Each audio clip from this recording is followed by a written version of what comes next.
행복한 안식일입니다.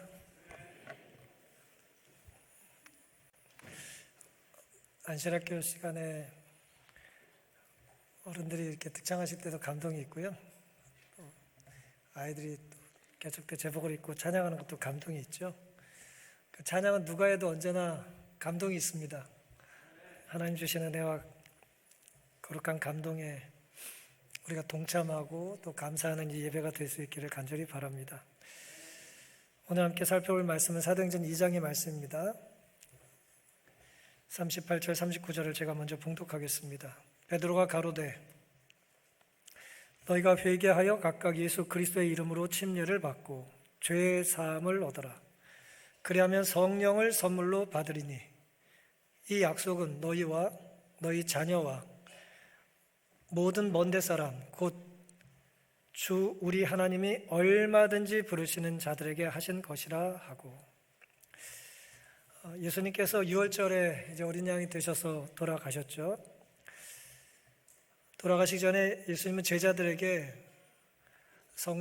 보혜사 성령을 선물로 보내주시겠다고 약속을 하셨습니다.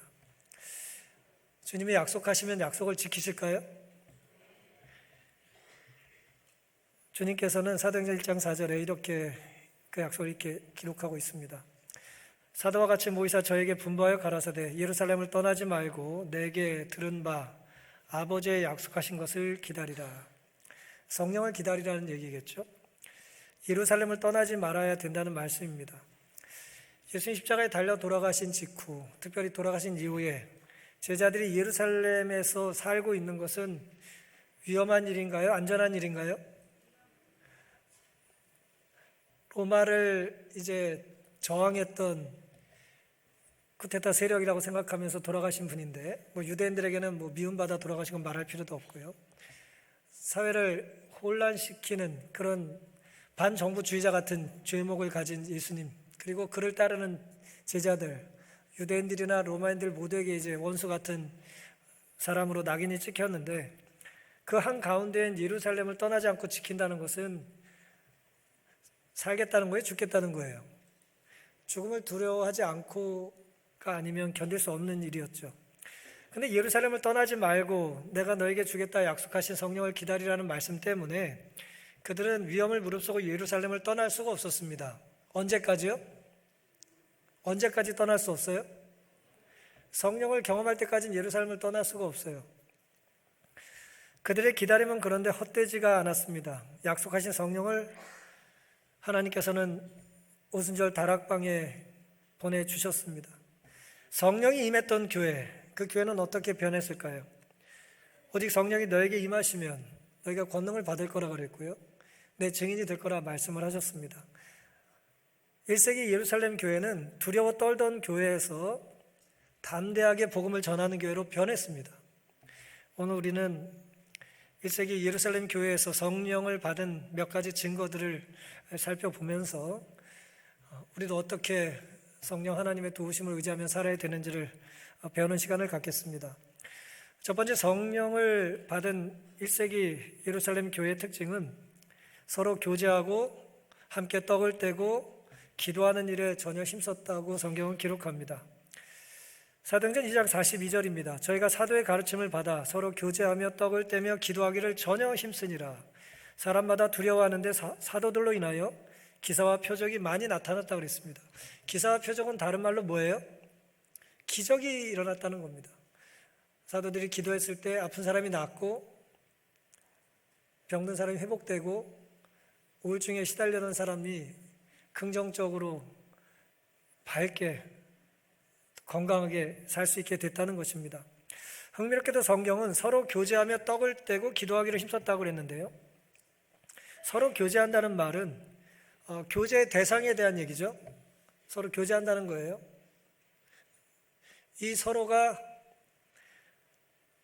떡을 떼는 데까지 이제 이 교제의 깊이가 깊어진 겁니다. 밥을 보통 누구랑 먹어요? 친한 사람이랑 먹죠. 평생을.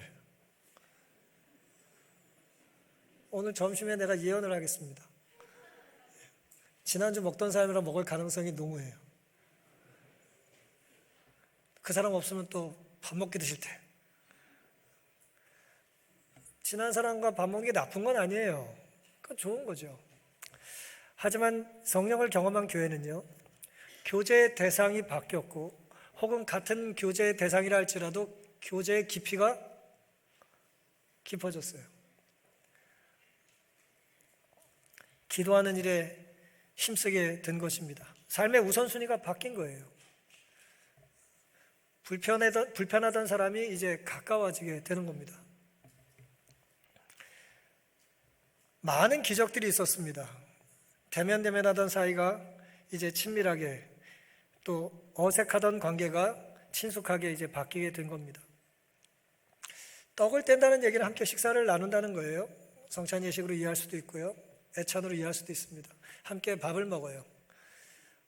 저는 웬만하면 밥을 잘 먹는데 어떤 분은 불편하면 식사를 못 하시는 분들이 있죠.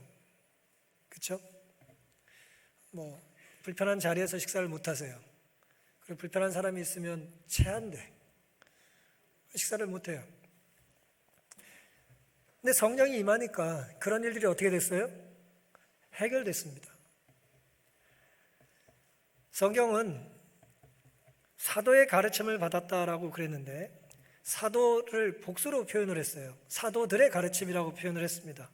그런데 가르침은 단수를 사용했어요. 여러 사도들이 가르쳤지만 내용은 뭐라는 거예요? 하나라는 거예요. 가르침이 일치했다는 뜻입니다. 베드로 얘기 다르고 요한 얘기 다르고 그런 게 아니라 교사가 바뀌어도 내용이 같은 거예요. 창세기를 읽거나 계시록을 읽거나 내용이 같은 것입니다. 교훈에 혼란이 없었어요. 통일성이 있었습니다. 획일적이진 않았지만 통일성이 있었어요. 자유와 무질서를 혼동하지 않았습니다. 우린 자율적으로 이 예배에 참여하지만 이 예배가 혼란스러우면 안 되겠죠? 하나님은 질서의 하나님이시다. 하나가 관련된 사물마다 완전한 질서 가운데 있다. 복종과 철저한 훈련이 천사의 무리의 행동에 나타난다.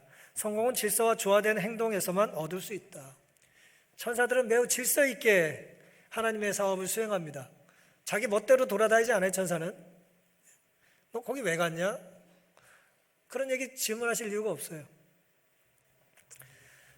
성령의 강림은 하늘에서 그리스도를 영접한 것에 대한 증거로 제시되었다. 비신자에 미친 그리스도인 공동체의 영향은 수천 명을 회개와 침례로 이끌었다. 여기에 예루살렘 사람들의 마음에 두려움을 일으키는 주된 이유가 있었다. 그리스도인 공동체의 영향이 하나님을 믿지 않는 사람들에게 미친 거예요. 영향을 준 겁니다. 선한 영향일까요? 악한 영향일까요? 당연히 선한 영향이겠죠. 너도 와서 같이 밥 먹자, 같이 예배 드리자, 너도 와서 여기서 좀 쉬어라 라고 하면서 이 공동체가 자꾸 확장이 되는데 문제가 없었어요. 새로운 사람이 들어오는 걸 두려워하지 않았습니다. 오히려 새로운 사람을 맞을 준비를 하느라 부산하는 거예요. 유대교회 요새인 예루살렘에서도 무수한 사람들이 나사렛 예수가 메시아임을 믿는 신앙을 공공연히 선언하였다. 예수님이 어떤 분인지를 두려워하던 사람들이 말이에요. 밝히기를. 그다음에 그들은 말하지 않고 발로써 이제 베드로 물고기를 표시했던 그런 사람들이 이제는 예수님의 제자라는 걸 드러내는 걸 두려워하지 않게 됐다는 것입니다. 제자들은 엄청난 영혼 구원의 수확을 보고 놀랐으며 또 몹시 기뻐하였다. 그들은 이 놀라운 수확을 자신들의 노력의 결과로 여기지 않았다. 그들은 다른 사람들의 수고에 그들이 참여하고 있음을 깨달았다. 우리가 초청하고 초대할 수는 있지만 내가 초청해서 이렇게 많이 오는 게 아니라는 걸 알았던 거예요. 내가 한 말을 듣고 이 사람들이 변하는 건 이건 기적이 아니고는 설명할 일이 없어요. 누군가 도움이 있는 것입니다. 그리고 먼저 그들에게 믿음과 복음의 씨앗을 심겼던 사람들의 열매를 내가 지금 뭐하고 있는 거예요? 내가 거두고 있는 거예요. 오늘 우리가 뿌린 씨앗의 열매를 우리가 당장 거두지 못해도 우린 절망할 이유가 없습니다. 다음 사람이 다음 세대가 그것을 거둘 수 있다는 믿음과 희망을 가지고 우리는 뭐 해야 합니까? 복음을 전해야 되는 거예요. 아담의 범죄 이래 그리스도께서는 인류의 심령 속에 뿌려야 할 말씀의 씨를 택하신 종들에게 맡기고 계셨다.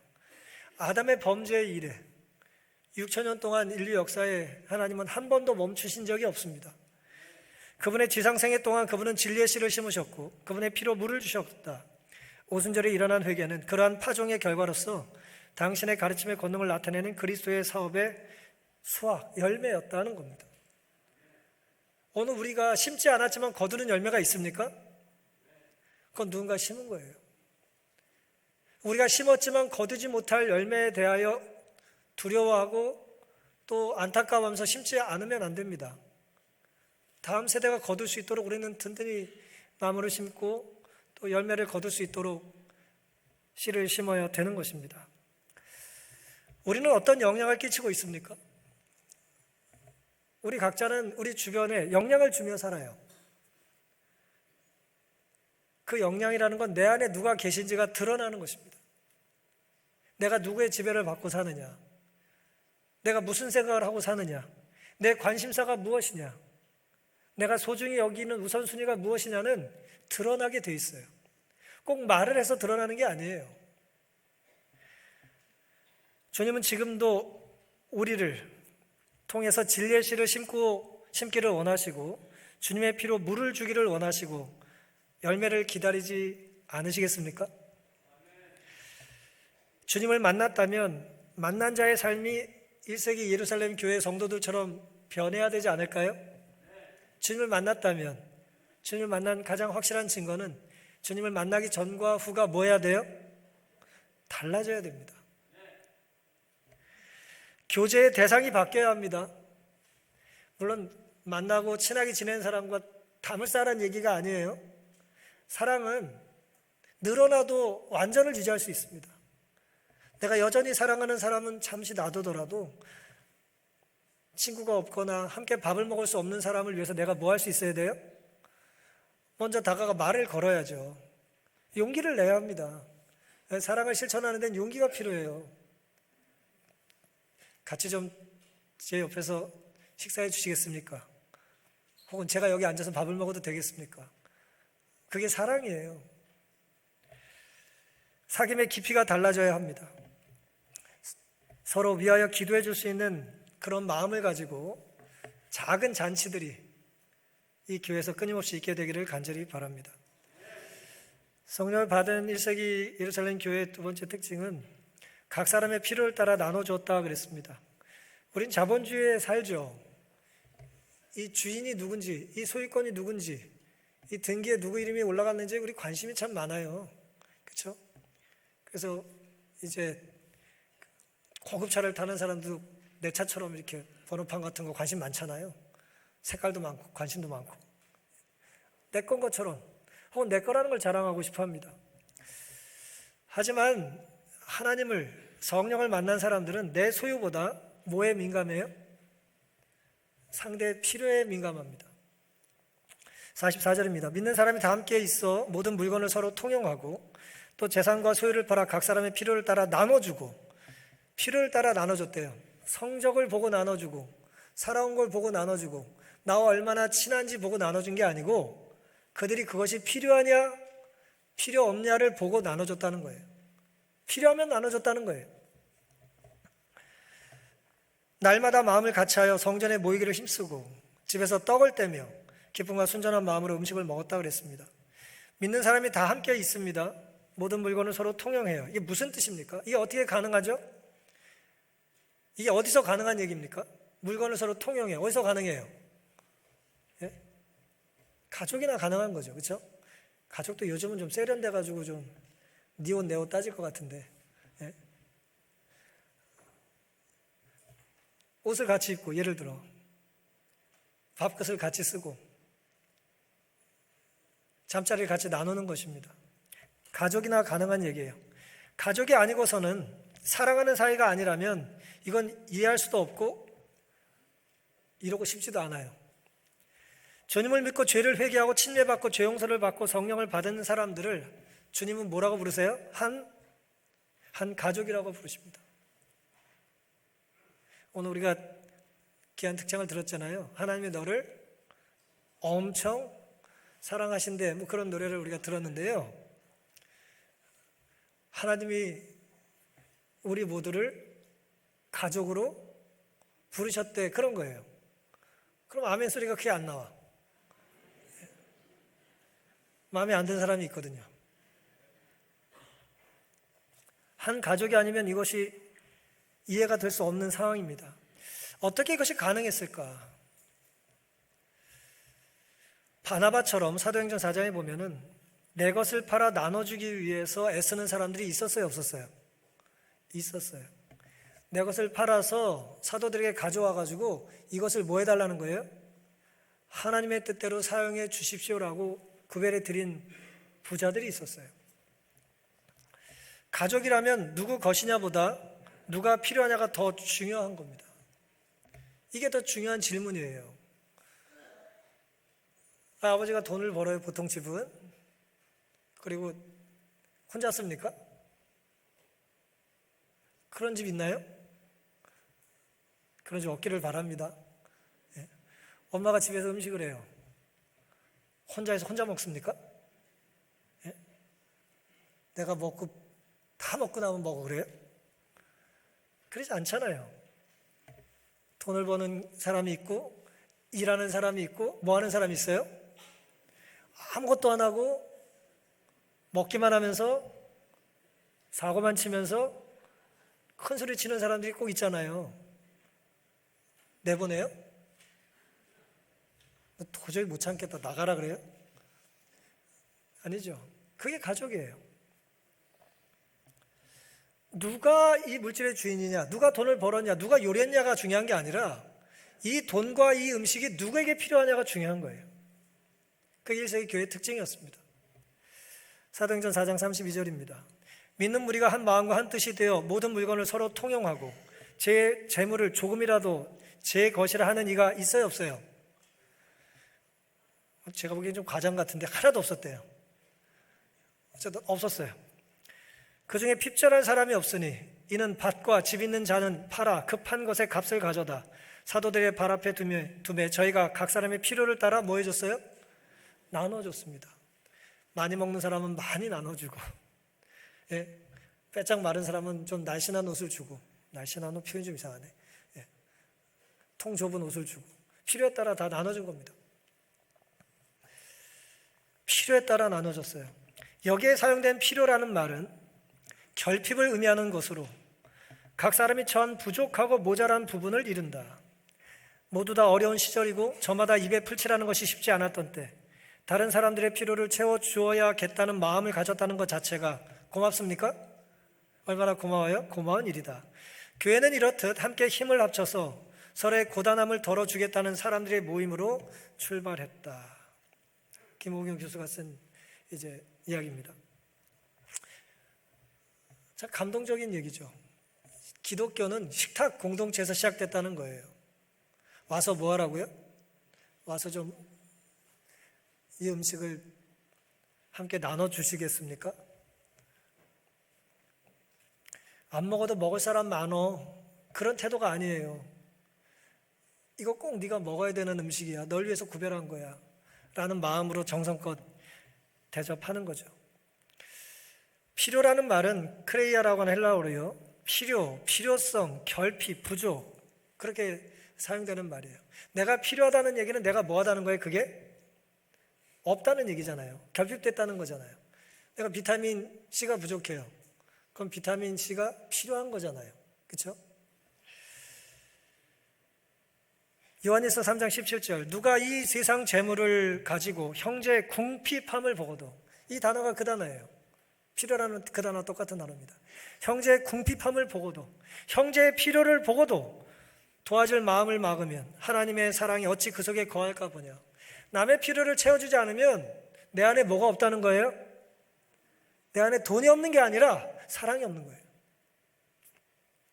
계시록 3장 17절 내가 말하기를 나는 부자라 부유하여 뭐가 없어요? 부족한 것이 없다 하나. 이 부족한 것이라고 번역된 단어가 이 필요라는 단어 똑같은 단어예요. 네 공고한 것과 가련한 것, 가난한 것, 눈먼 것과 벌거벗은 것을 네가 모른다는 거예요. 뭐가 필요한지 모른다는 거예요. 뭐가 부족한지 모른다는 거예요. 왜냐하면 나 혼자만 살면 된다고 생각하기 때문입니다. 혼자로는 상관이 없어요. 근데 하나님은 인간을 어떻게 살게 하셨어요? 함께 살게 하셨잖아요. 이 사람이 부족한 건 내가 채워야 되는 거예요. 물론 이 사람이 넉넉한 걸 내가 뺏어와야 되는 건 아니에요. 좀 나눌 때까지 기다려야 됩니다. 너무나 당연하게 남의 것을 일로 주라 저리 주라 그렇게 하는 것도 옳은 것이 아니죠. 회심한 부자들은 물질의 주인이 누구라는 걸 알았어요? 부자들은, 특별히 회심한 부자들은 물질의 주인이 누군 줄 아는 거예요? 하나님이 주인이라는 걸 알았기 때문에 즐겨 자신의 재물을 하나님 뜻대로 뭐 했어요? 나눌 수 있었습니다. 사도행전 2장 46절을 쉬운 번역은 이렇게 번역했습니다. 쉬운 성경은 그들은 날마다 한 마음으로 성전뜰에 모였습니다. 그리고 집집마다 돌아가며 함께 모여 기쁘고 순수한 마음으로 식사를 같이 하였습니다 그랬어요. 집이 좁은 사람은 어떻게 합니까? 집이 좁으면 어떻게 해요? 안 가면 되나요? 불편하게 앉아서 먹으면 되죠. 저 집 가도 먹을 게 하나도 없어. 그거 어떻게 하면 됩니까? 싸서 갖고 가서 같이 나눠 먹으면 되잖아요. 그게 뭐 어렵습니까? 이게 뭐 헷갈려요? 함께 사랑할 마음이 있으면 문제가 되질 않아요. 집이 좁고 창피하고, 아무리 집이 좁고 창피하고 그래도 사랑하는 사람이 있으면 어떻게 해요? 가고 싶고 초대하고 싶지 않을까요? 평생 연애하고 사랑하고 사는데 계속 밖에서 데이트만 하다가 헤어져요? 다음 달에 우리 청년들이 몇 쌍이 결혼을 하는데 물어볼 필요도 없어요. 걔들은 결혼해서 같이 살 거예요. 그게 뭐 어렵습니까? 사랑하는데 넓은 집이 필요한 게 아니죠.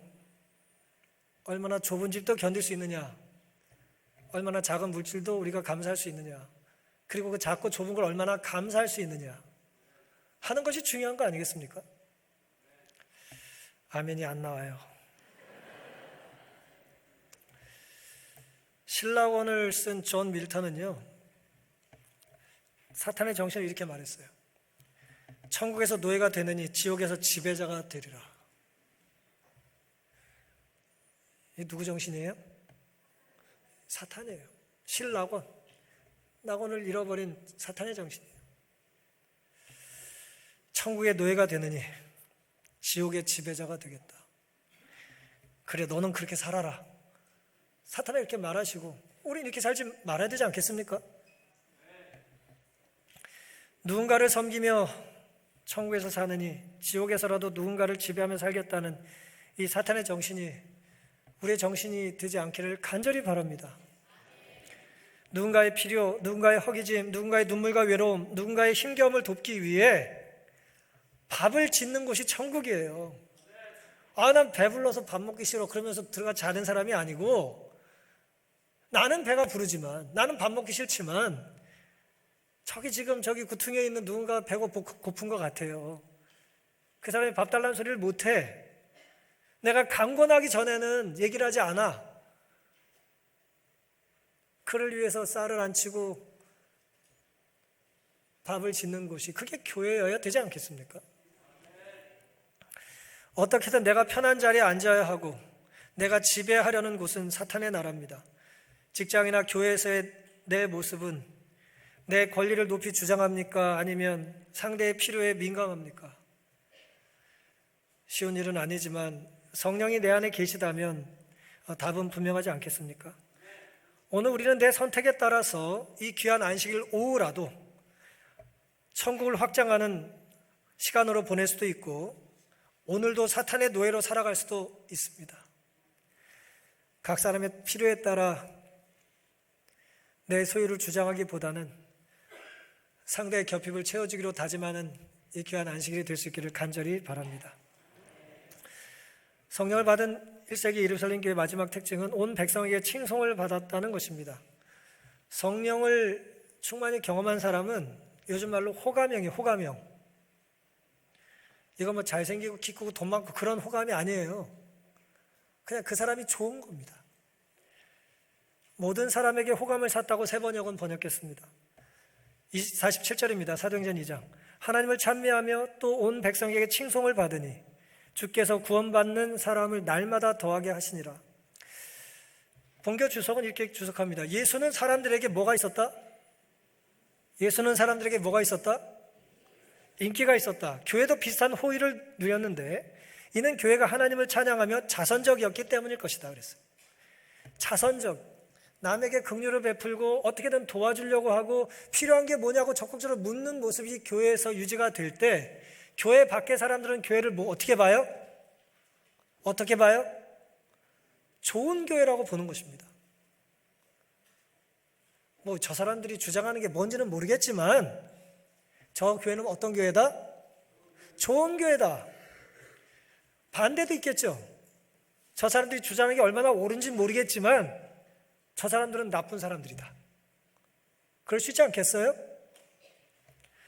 우리는 어떤 쪽이어야 될까요? 기존 교인이나 새로 기독교 신자가 된 사람들 모두 이웃에게 인기 있는 사랑을 받는 사람들이었어요. 사도행전 6장 3절 형제들아 너희 가운데서 성령과 지혜가 충만하여 칭찬 듣는 사람 7을 택하라. 성령이 충만한 사람은 뭘 받아요? 칭찬을 받아요.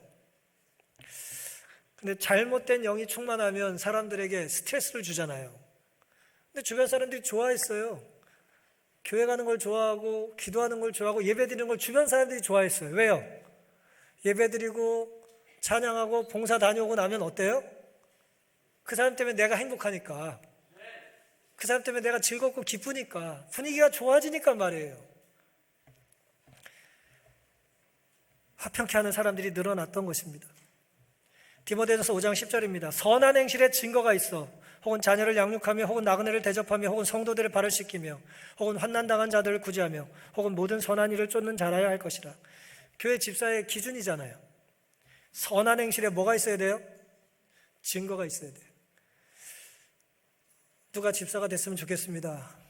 누가 아무개가 집사 후보입니다. 혹은 누가 안수받은 집사입니다라고 하면 선한 행실에 증거가 있어서 그것이 맞지.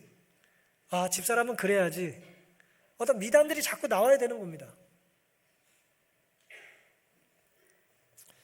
동료들에게 좋은 평판을 받아야 되겠죠? 재림 성도라면. 근데 두렵기 때문에 아무도 내 정체를 알지 못하게 때로 가리고 숨기고 싶을 때도 있어요. 왜냐하면 드러내면 자유가 사라지니까. 하지만 우리가 나를 자랑하듯 드러내지 않는다 할지라도 저 사람은 좋은 사람이다. 저 사람은 우리 공동체에 꼭 필요한 사람이다. 저 사람과 같은 조가 되면 좋겠다. 저 사람과 같은 파티하면 좋겠다. 그래야 된다 이거예요. 좋은 교회란 어떤 교회일까? 구성원들끼리 좋기도 해야겠지만 사실은 교회란 교회 안에 있는 사람을 위해서 존재하는 조직이 아니죠. 교회는 뭘 위해서 존재해요? 교회 밖을 위해서 존재하는 특이한 공동체예요. 세상의 모든 공동체는 공동체를 만든 사람들을 위해서 유지됩니다. 그리고 존재해요. 하지만 교회라고 하는 이 공동체는 교회 안이 아니라 뭘 위해서 존재하는 거예요? 교회 밖에 있는 사람들을 위해서 존재하는 그런 공동체여야 하지 않겠습니까? 그게 복음을 전하는 우리의 태도고 정신이어야 되지 않겠어요? 정직하고 성실하고 동료들이 용납하고 인정할 수 있는 그런 사람. 레미제라블이라는 책에 보면은 장발장이 나오잖아요. 장발장이 이제 죄수하니까 죄수. 아무도 그 죄수를 좋아하지 않아요. 죄수가 우리 식당에 왔다 갔다 하는 걸 원하지 않아서 쫓아내고, 죄수가 우리 집에서 자는 걸 원하지 않기 때문에 쫓아내고, 채워주지도 않고 먹여주지도 않아요. 돈은 있는데, 감옥에서 돈 벌어갖고 나왔는데 잘 데도 없고 밥 먹을 데도 없습니다. 그때 이 사람이 찾아간 곳이 미리엘 신부라는 사람이었어요. 그를 찾아간 이유가 뭡니까? 거기 가봤냐? 가서 그분에게도 물어봤냐라고 하는 질문을 누군가 하면서 알려준 겁니다. 그분에게까지 찾아가기 전에는 다 노력한 게 아니라는 거예요. 좋은 분이 있었다는 거예요. 세상에 많은 사람들이 그 교회 가봤니? 거기도 가봤니? 그 교회 다니는 아무개 장로님을 만나봤니라고 하는 좋은 평판을 우리가 들으면 얼마나 하나님께서 기뻐하시겠습니까? 거기 말할 것도 없지, 가기도 싫어 라고 하면 안 되지 않겠어요? 사실은 내게 도움되는 이에게 친절한 것은 어려운 일이 아니죠. 내가 저 사람과 좋은 사귐을 맞으면 내가 뭐 한몫 잡을 수 있는 것, 잘 보이기 쉽지 않죠. 어려운 게 아니잖아요. 인사 잘하고, 예? 아주 잘 나가고 말이에요. 고위직에 있고 말이에요. 차도 좋은 차 타고 다니는 분 앞에서 인사하면 뭐 용돈이라도 받을 것 같잖아요. 정말 힘든 건 뭡니까? 내가 저 사람과 관계를 맺고 친절하게 해서 이제 알게 되면 내가 끊임없이 저 사람을 뭐 해줘야 될 사람? 거두어야 될 사람에게 친절을 베푸는 게 어려운 거예요. 팔을 당기면 큰일 날 것 같은 사람, 그에게 사랑을 나누는 게 어려운 것입니다. 하지만 1세기 예루살렘 교회는 성령이 충만했기 때문에 두려워하지 않고 실천했던 것이죠. 그리스도의 훈련을 통해 제자들은 성령의 필요를 느끼게 되었다. 성령의 가르치심을 힘입어 그들은 최종적인 자격을 얻어 필생의 사업을 향해 나아갔다. 이제는 더 이상 무식하지도 교양이 없지도 않았다. 그들은 더 이상 개인주의적 모임이나 조화되지 않고 다투는 사람들의 모임이 아니었다. 그들의 희망은 더 이상 세속적인 위대함에 고착되지 않았다. 그들의 생각은 그리스도로 가득 찼고 그분의 나라를 확장시키는 것이 그들의 목적이 되었다. 그들의 희망은 더 이상 세속적인 위대함에 고착되지 않았다는 거예요. 더 넓은 집에, 더 좋은 차에, 더 비싼 옷을 걸치는 게 그들의 욕망이 아니라 이거 팔면 얼마지? 이걸 나누면 얼마나 많은 사람이 행복을 맛볼 수 있을지가 그들의 새로운 관심사였다는 거예요. 공부해서 남 주냐는 말은 그리스도인이 해서는 안 되는 말이죠. 그렇죠? 공부해서 뭐 해야 합니까? 남을 줘야죠. 돈 벌어서 나눠야죠. 혼자 먹고 혼자 걸치고 뭐 옷을 한 벌 몇 개 더 입어요? 우리가 주님을 닮아갈수록 점점 더 우리는 성령의 필요를 갈망하게 될 것입니다. 그분의 사랑을 받으면 우리 또한 같은 모양으로 우리를 기쁘게 하는 사람들에게 뿐만 아니라 가장 허물 많고 죄가 많은 사람들에게도 친절과 온유를 나타내게 될 것이다. 참 아름다운 말씀이죠. 성령의 사람은 하나님을 높입니다. 차별 없이 사람들에게 사랑을 베푸죠. 주님 사랑을 나눠받은 사람들은 자연스럽게 성령의 사람을 칭찬하게 됩니다. 그를 좋아하게 됩니다. 자꾸 주변 사람들이 날 좋아하는 것 같으면 내 안에 성령이 계신 거예요. 근데 주변 사람이 왠지 모르게 나를 자꾸 안 좋아하는 것 같으면 빨리 정신 차리고 회개하셔야 됩니다. 명확해요. 뭐 헷갈릴 게 없습니다. 성령이 임하면 우리는 하나님을 높이게 되고 하나님을 높이는 사람을 주변 사람들은 좋아하게 돼 있어요. 공동체는 부흥하게 돼 있습니다. 순서를 혼동하면 안 됩니다. 원인과 결과가 명백해요. 성령이 임하면 성령 임한 공동체의 몇 가지 특징을 제가 오늘 말씀드렸어요. 하지만 이 몇 가지 특징이 있으면 성령이 임하는 게 아니에요. 뭐 나눠서 밥 먹고 노래 같이 부르고 같이 놀고 뭐 한다고 성령이 오시는 게 아니에요. 성령이 우리를 부르실 때 나타나는 자연스러운 현상이고 열매여야지 우리가 이렇게 하면 성령이 임해가지고 우리가 성령을 부릴 수 있는 게 아니에요. 이건 율법이 아니고 이건 테크닉도 아니고 이건 비법도 아닙니다. 이건 성령께서 우리를 사용하실 때 일어나는 거듭남이에요. 이 교회가 성령이 충만한 공동체를 흉내내는 연기하는 교회가 아니라 성령께서 우리 각 사람을 마음대로 사용하시고 활용하실 수 있는 하나님의 자녀들로 거듭나기를 간절히 바랍니다. 세상의 마지막 밤이라고 하는 책이라고 해야겠죠. 이제 C.S. 루이스의 몇 가지 에세이를 편집해 놓은 책인데요. 거기 믿음의 고집에 관하여라고 하는 그런 이제 글이 있습니다. 제가 개인적으로 좀 아주 좋아하는 그런 글인데 이 내용은 이렇습니다. 우리가 누군가에게 믿음을 요구할 때가 있고 우리도 간절히 믿어야 된다라고 하는 말들을 할 때가 있습니다. 믿음을 고수하고 우리 각자가 우리 어제 저녁에 안식일 재림신앙에 대한 감동적인 간증을 들었잖아요. 신앙을 고집하고 고수하고 신념을 이제 지켜야 될 때가 있고요. 또 누군가의 믿음을 요구할 때가 있습니다. 어떤 이에게 매우 필요한 것인데 그 필요한 그것을, 그 결핍을 나는 채워줄 능력이 있어요. 근데 언제 채워줄 수 있냐면 그가 나를 믿어줘야 내가 채워줄 수 있어요. 이 사람에게 내가 약을 줘야 되는데 약을 처방할 수 있고 내가 이 약 먹으면 저 사람 살릴 수 있어요. 근데 그 사람이 내가 주는 약을 뭐 해야 돼요? 반만 먹어. 안 시켰는데 약 잘 안 먹잖아요. 안 나. 나를 믿어줄 때 그 사람이 나을 때가 있는 거죠. 그 예를 몇 가지로 이렇게 들었습니다. 개를 덫에서 꺼내줄 때, 개가 이제 덫에 발이 이제 했는데 그걸 꺼내줘야 될 때, 아이가 손가락에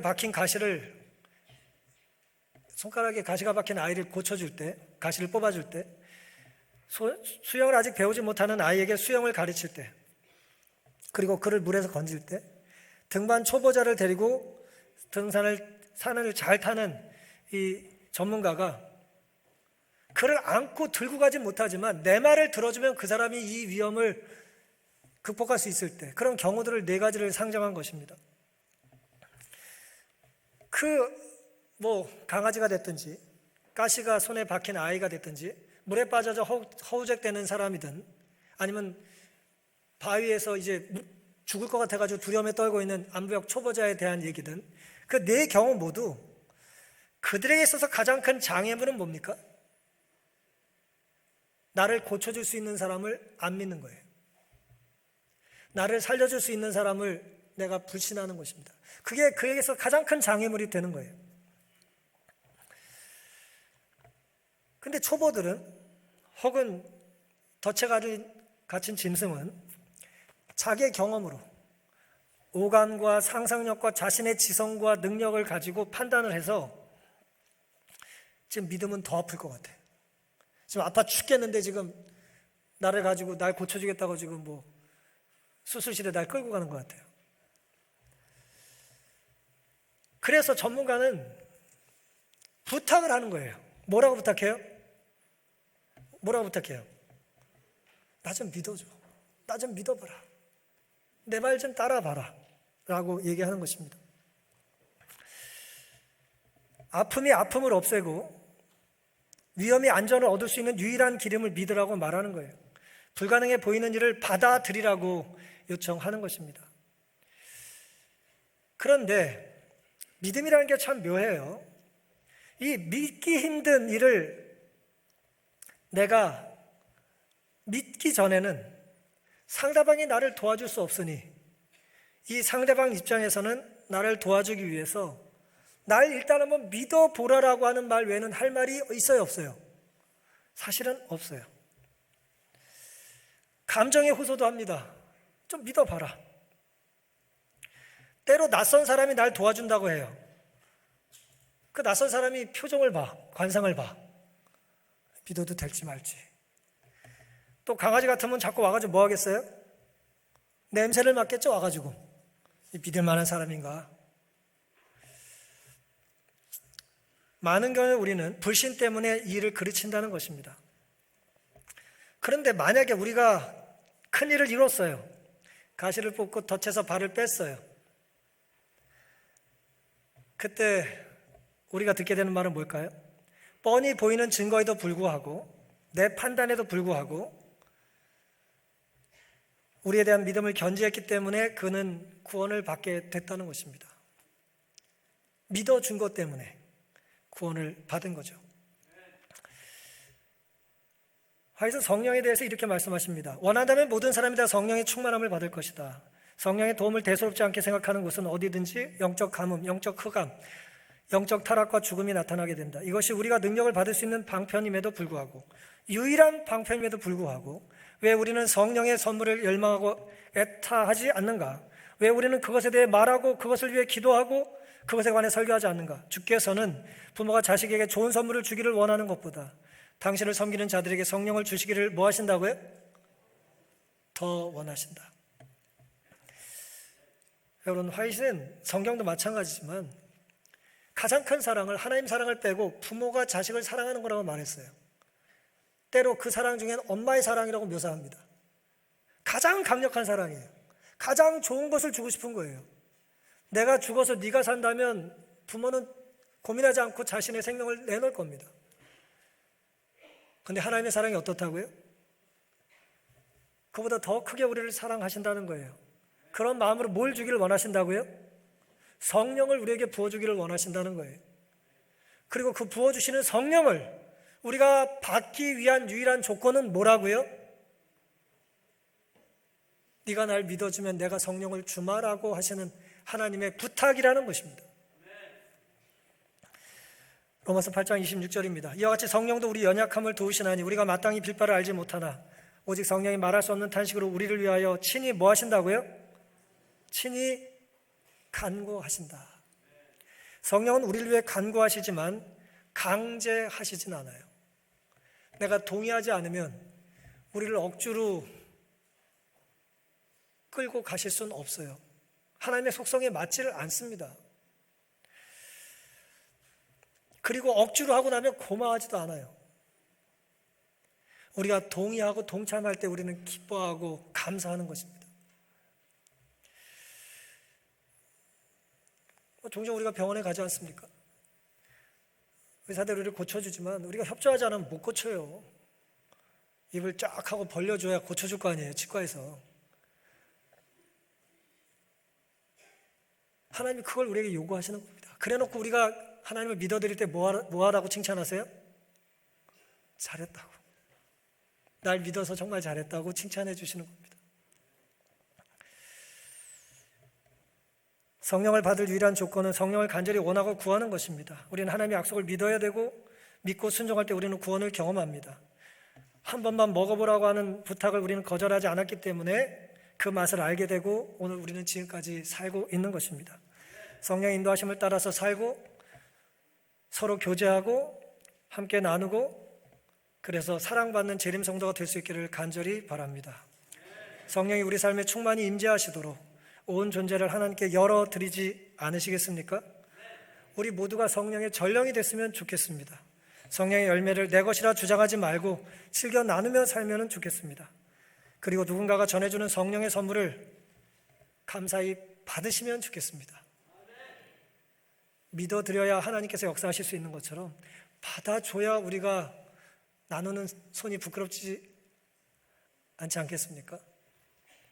부모가 자녀에게 좋은 선물을 주기를 원하는 것처럼 주님께서 우리에게 가장 좋은 것을 여전히 주고자 한 주를 기다리신다는 믿음을 가지시고 살아갈 한 주 동안 하나님께서 주고자 원하시는 성령을 마음껏 구하시고 주시는 것에 대해서 믿고 감사하며 한 주를 살게 되시기를 바라면서 오늘 말씀을 마치겠습니다.